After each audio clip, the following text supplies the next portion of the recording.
I'm here to highlight our second Exemplar awardee, Deborah Goldstock Ringel.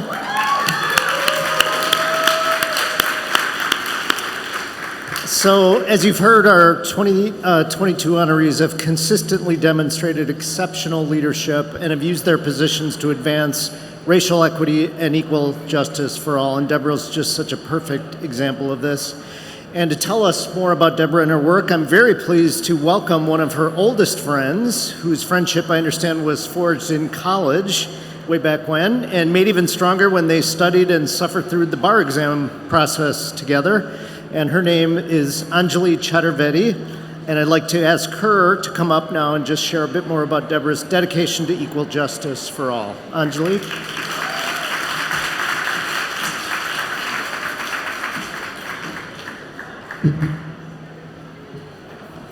Good evening, everyone. Leader, brilliant, strategic, creative, committed, curious, capable, ethical, teacher, mentor. Any of those words, all of those words, describe my dear friend, Exemplar Federal Services General Counsel Deborah Goldstock Ringel, who I first met as Debbie Goldstock back in college. But the word that is the best word to get at her essence, at least from my vantage point, in witnessing her place in this world for over 30 years, is compassionate. She embodies compassion. We all may have a definition of the word compassion in our minds. Brené Brown is a research professor who studies courage, vulnerability, shame, and empathy. Dr. Brown says that showing compassion means being kind to others. It requires you to draw on your past experiences to express empathy and understanding towards another person. Expressing empathy for another person involves opening yourself up to the pain that this person is feeling. You need to do this so that you can truly understand what they're going through. For many of us, our first response when we face this type of pain may be self-protection. We do this because we're uncomfortable with what we believe this person is feeling. However, that isn't true compassion. True compassion is about simply being there for someone. It's about listening to what the person has to say and allowing them to fully feel and express their pain. As lawyers, of course, we're often called upon to help fix problems. But the starting point, the deep, thoughtful, caring place to start is with compassion. And that is the place that Deborah starts from. She listens with her whole heart. I could cite hundreds of examples. Let me just give you a couple, and then you'll know why she's getting this Exemplar Award tonight. Let me tell you where she spent the week of her 50th birthday. She went down to Laredo, Texas with lawyers from Jones Day and worked in a detention center to help people who were seeking asylum. That was January of 2019. But that wasn't enough. She went back in December of 2019 because there was simply more work to do and she wanted to do it. She listened to the stories, gave her clients the grace they needed to express their anguish, and then, like the gifted lawyer she is, she advocated for them and helped them become stronger advocates for themselves. And then earlier this year, she once again turned to support refugees, this time through Human Rights Watch and with Afghan refugees. Family after family, person after person, she listened. She leads by example. Along with other colleagues at Accenture and AFS, she promotes, amplifies, and participates in pro bono and in community engagement opportunities within her legal community. From expungement clinics to adoption clinics to providing veteran services to supporting victims of domestic violence and helping transgender persons with name changes to probate and tenancy assistance, Deborah has devoted countless hours to walking the talk when it comes to legal support for those who need it. We often reference the tone at the top of organizations, how the tone at the top is important for setting culture. I think that's right. The tone at the top with Deborah is loud. It is clear that we can let compassion guide us. We can use our legal skills in a way to lift up those around us. My dear friend Deborah is a shining example of what is possible when we lead from the heart. I am honored to call her my friend, and I am honored to present her the NLADA Exemplar Award for 2022.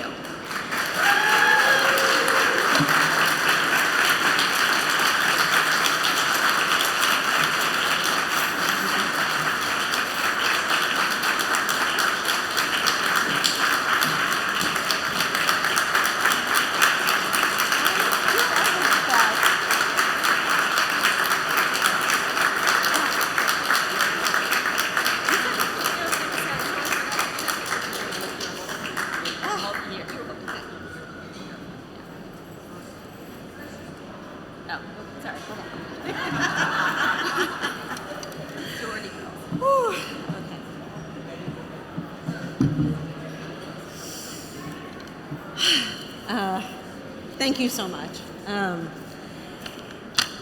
They say when you're the last awardee, the maxim applies, everything has been said, but not by everybody. So I did not expect that would also be true for my dear friend Anjali. Thank you so much. Thank you to, I feel very loud already. Thank you to April and Aileen and Jim and Rodia and all of NLADA for this incredible award and frankly for getting to be here tonight. It would have really just been an honor to be here, to get to celebrate the other awardees, the work that Aiden does and that Fred does in a profession that is far too often adversarial and solitary. It has been wonderful to be here as a community where we can celebrate all the wonderful work that's being done and commit again to making justice and the legal system more equitable and accessible to all. So thank you so much.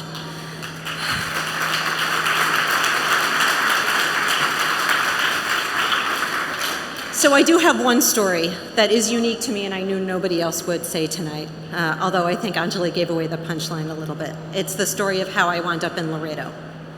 So to be friends with Anjali, and in fairness, I've known her since 1987, so we beat Karen and Tony for whoever's counting. But right about the beginning of 2019, I was about to turn 50 and feeling very sorry for myself. And I was sitting at Anjali's kitchen table with her mother, Saroj Chaturvedi, who was a dear friend to me.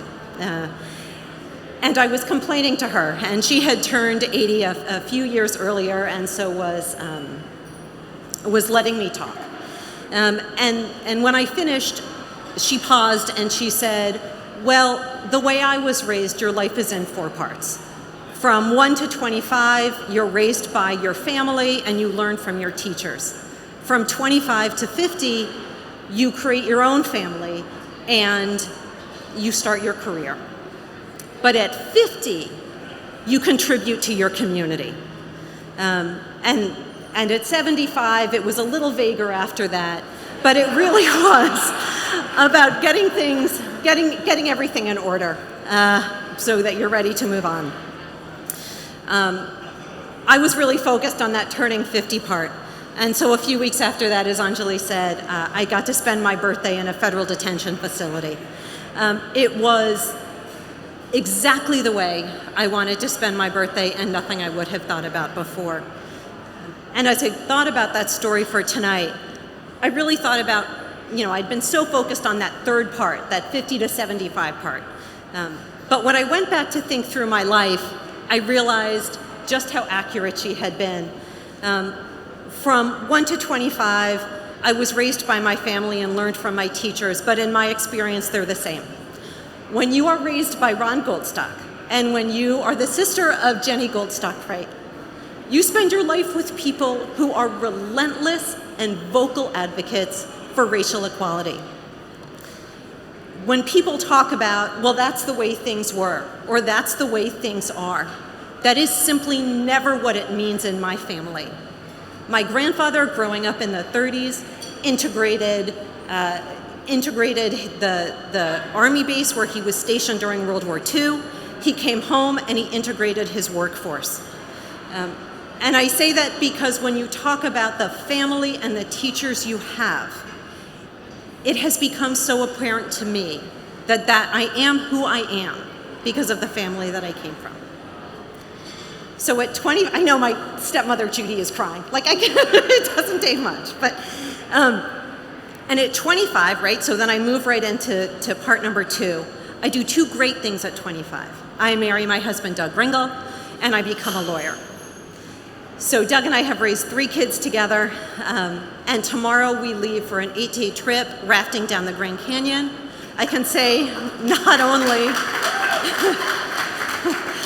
only is there nobody I would rather do that with, there is literally nobody else I would do that with at all. And I've had the great good fortune to be a lawyer and to be part of a profession that does so much. I did not know I would find my professional bliss working as in-house counsel for a company, but it turns out to be that is where I can make the most difference every day in the work that we do, in supporting our business, and in the work that I get to do with the wonderful employees of Accenture Federal Services. Anjali mentioned the work that Accenture does in the Legal Access Program, and I want to talk a little more about it because it's so important and because so many of you here today are involved. Not just the lawyers from the Accenture legal team, but so many of our partners through our legal ecosystem, through our law firms that we work with, and through companies that we get to work with, to do the wonderful work of harnessing our passions and the legal skills that we've developed to contribute to our communities. And as lawyers with wonderful skills that you've all heard here tonight from so many people and the so many people who have joined us here, you would think that we would all be parts of workplaces and communities that are equitable and diverse already, right? We have the skills, we have the intention, and yet for so many of the places we work and the communities we live, we just don't see racial equity and we don't see inclusion. So that is part of why I'm so proud to be part of Accenture Federal Services. I know when Anjali talked about tone from the top, she was talking about me. But I'm really lucky to work with the CEO that in the summer of 2020 really pulled us all together, created the Inclusion and Diversity Council, and supported us and gave us the empowerment and the authority to make really important change where we work. At Accenture and Accenture Federal Services, we've made commitments, public commitments, to increasing the ethnic diversity and the gender parity at our company. And as importantly, we are putting forth the work to make the workplace itself more inclusive.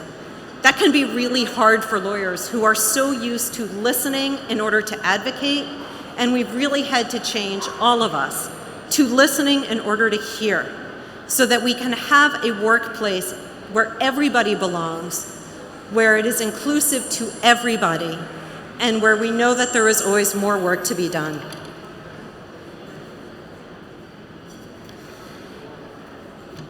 So, in addition to being a brilliant lawyer and a wonderful friend, Anjali is also my yoga teacher.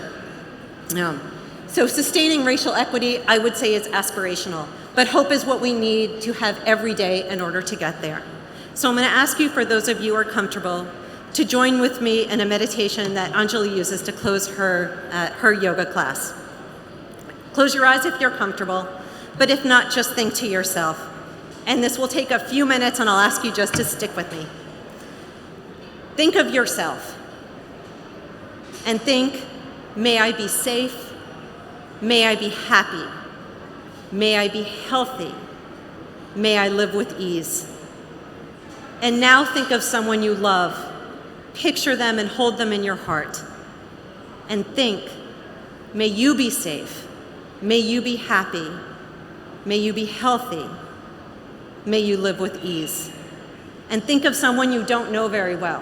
It could be someone who you just met tonight, one of the other awardees, somebody you see every day and don't know well. Picture them and hold them in your heart and think, may you be safe, may you be happy, may you be healthy, may you live with ease. And now is the hard one. Think of someone with whom you're having a really hard time. Picture them and think, may you be safe, may you be happy, may you be healthy, may you live with ease. And then I'll ask that we put it out to our whole world. And for the whole world, think, may you be safe, may you be happy, may you be healthy, may you live with ease. And as Anjali says, take a good breath in, take an easy breath out. Thank you all so very much.